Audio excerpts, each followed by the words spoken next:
Terutama sebagai orang Aceh saya bangga. Karena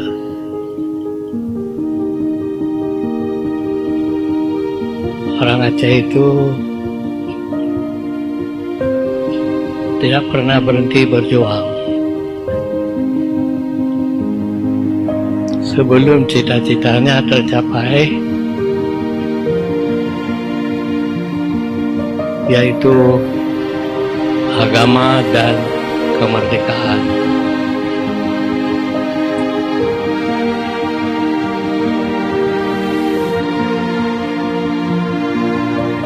Mungkin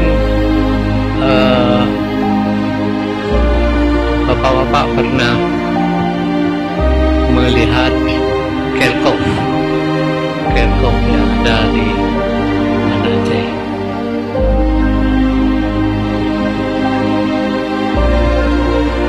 Saya diceritakan khusus oleh Pak Muzakir Walad waktu beliau gubernur. Mungkin anak-anak kita nggak kenal Pak Muzakir Walad, gubernur Aceh pada tahun 68 sampai 78. Beliau menceritakan kepada saya waktu mula-mula menjadi gubernur,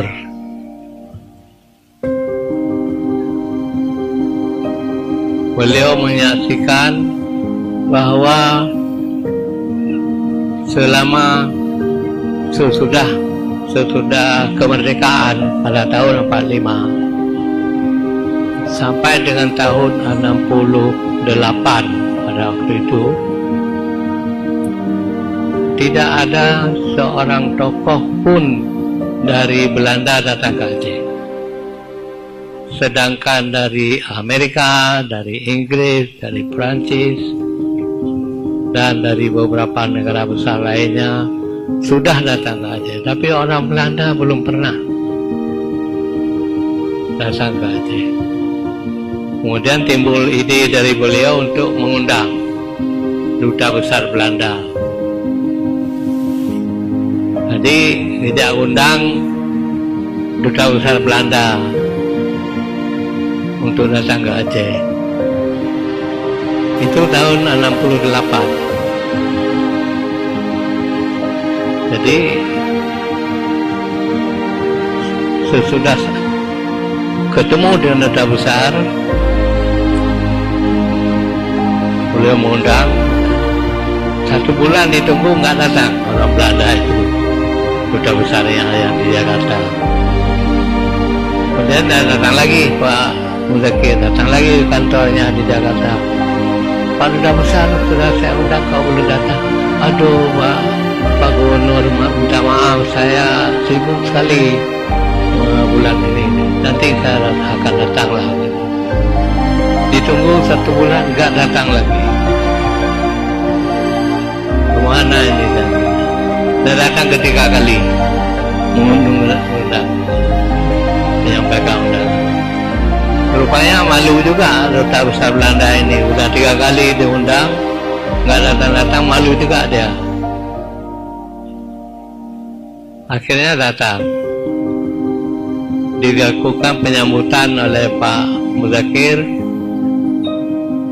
di pendopo, mulai di lapangan Blamintang, sambut dengan karpet merah. Kemudian datang ke pendopo, malam pertama dia duduk. Ini Pak Muzakir sendiri cerita kepada saya. Besoknya Pak Muzakir menyediakan kendaraan untuk lihat-lihat Banda Aceh, katanya gitu. Akhirnya Belanda itu nangis, merasa menyesal, salah duga. Dia pikir permusuhan orang Aceh dengan Belanda tidak akan berakhir. Ternyata tidak demikian. Dia mengakui pada Pak Muzakir, mengakui bahwa dia salah duga Jadi Pak Muzakir memberikan respon, ini suasana damai, tidak lagi dalam keadaan perang. Itu satu keadaan yang menjadi saksi bagi kita sebagaimana tadi terkatakan saya bangga sebagai orang Aceh. Lalu di Jakarta pada waktu itu ada kegiatan Gubernur Ali Sadikin untuk menggusur kuburan-kuburan Belanda yang ada di Tanah Abang di Jakarta. Kemudian ketemu satu makam yang dihormati oleh orang Belanda, yaitu makam Kohler, yaitu jenderal Belanda yang ditembak oleh pasukan Cionyadin di Banda Aceh di depan Mesjid Raya, mati di situ. Kuburan atau tulang belulang orang Kohler yang mati di Banda Aceh pada tahun 73 gitu, 1873 tembak di Banda Aceh.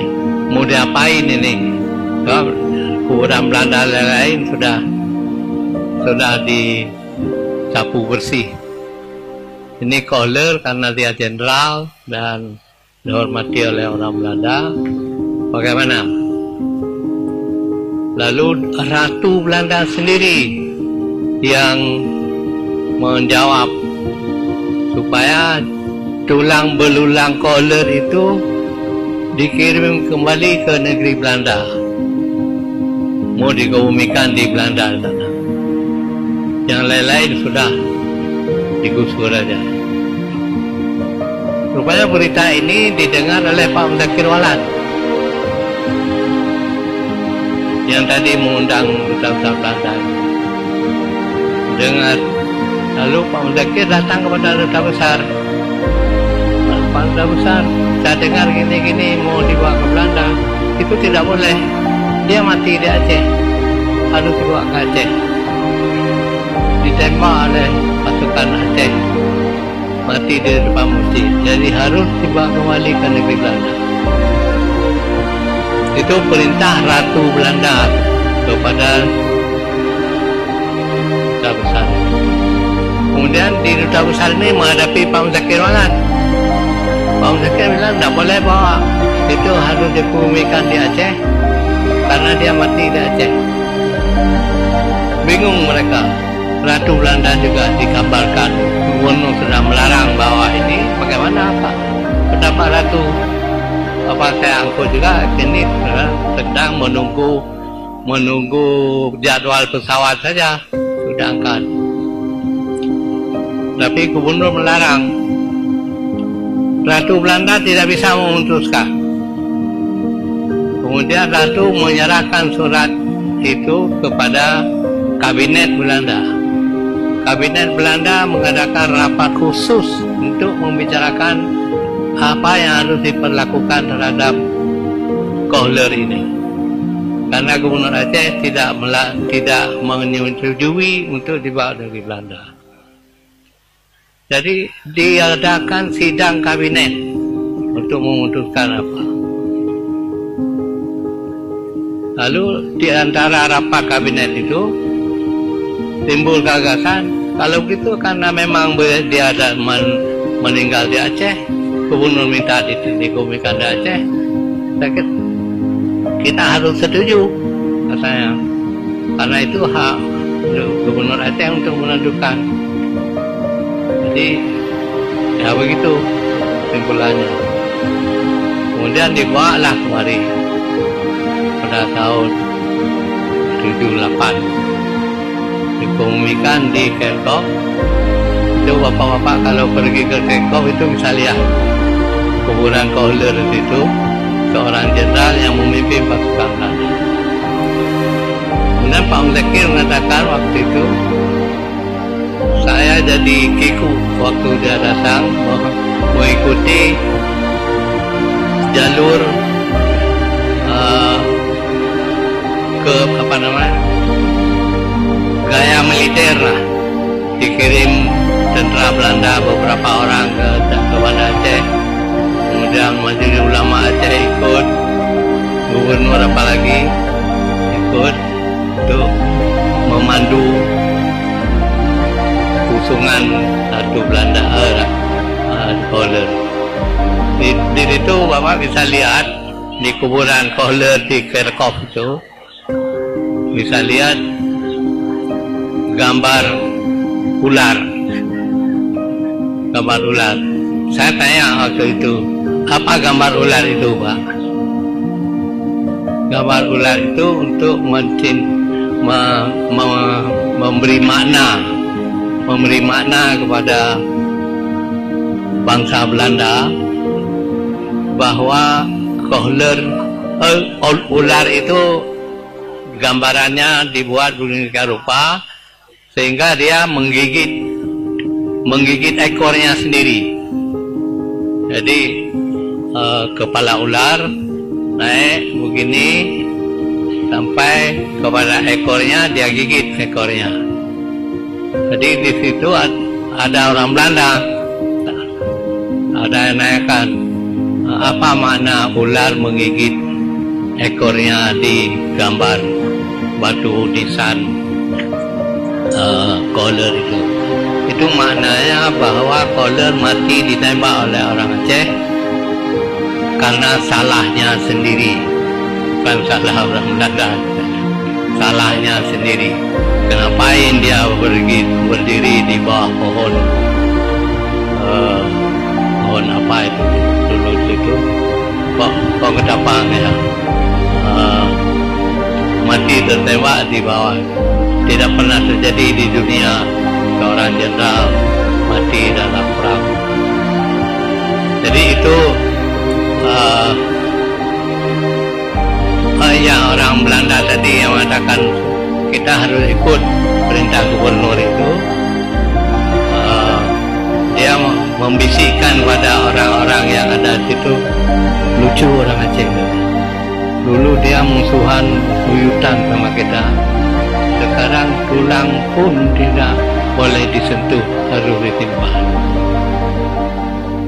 Jadi komentar Pak Mudzakkir, itulah dulu terjadi perang karena kita bermusuhan, tapi sekarang persahabatan timbul di mana-mana, tidak ada urusan lagi dengan peperangan. Jadi begitu kira-kira gambaran mengenai orang Aceh. Ya, saya dan dia merasa bangga sendiri juga. Ya, karena kata orang Belanda itu, mereka itu dilahirkan untuk membela bangsanya.